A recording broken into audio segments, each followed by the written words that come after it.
pour la journée du 7 juillet, on a décidé avec BotBot, plutôt que de scanner des briques, on a décidé de suivre des isobates. Alors l'intérêt de suivre des isobates, c'est de ne pas avoir à régler en permanence la longueur de câble et de façon à être certain qu'on ne va pas toucher le fond et de préserver ainsi le magnétomètre.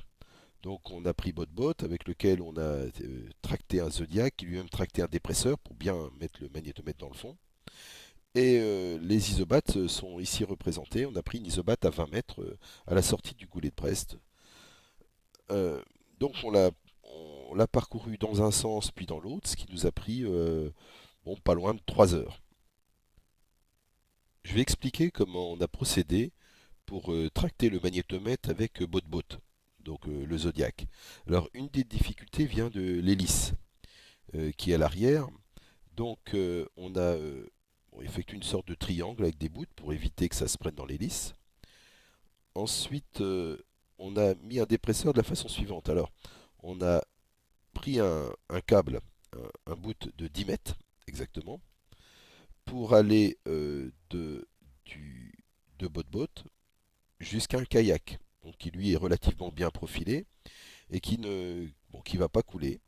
Ensuite, on a un câble de 10 mètres qui va directement au dépresseur. Donc le dépresseur tire très fortement vers le bas. C'est comme un cerf-volant à l'envers.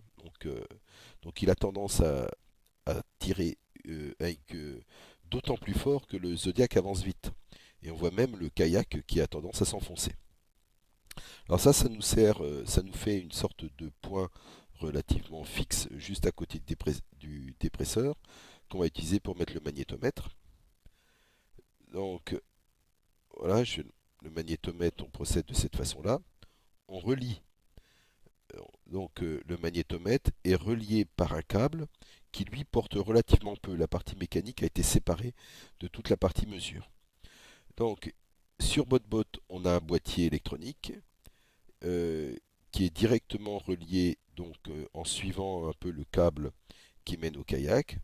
Ensuite au point d'accroche qui est à peu près 1 mètre au-dessus du dépresseur et qui lui va tracter le magnétomètre. Alors le magnétomètre va mesurer des anomalies magnétiques, donc on s'arrange pour que autour du magnétomètre, bon, il n'y ait absolument rien de métallique, ce qui a été le cas ici.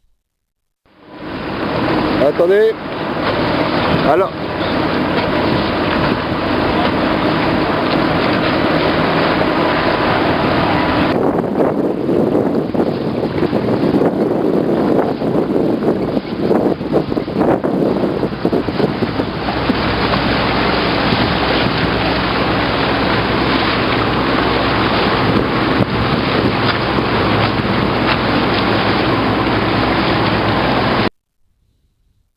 Donc lorsqu'on regarde les données de navigation, une fois l'expérience terminée, on voit ici apparaître l'isobate avec, bon, bien sûr, des morceaux de ligne, ce qui explique cette forme.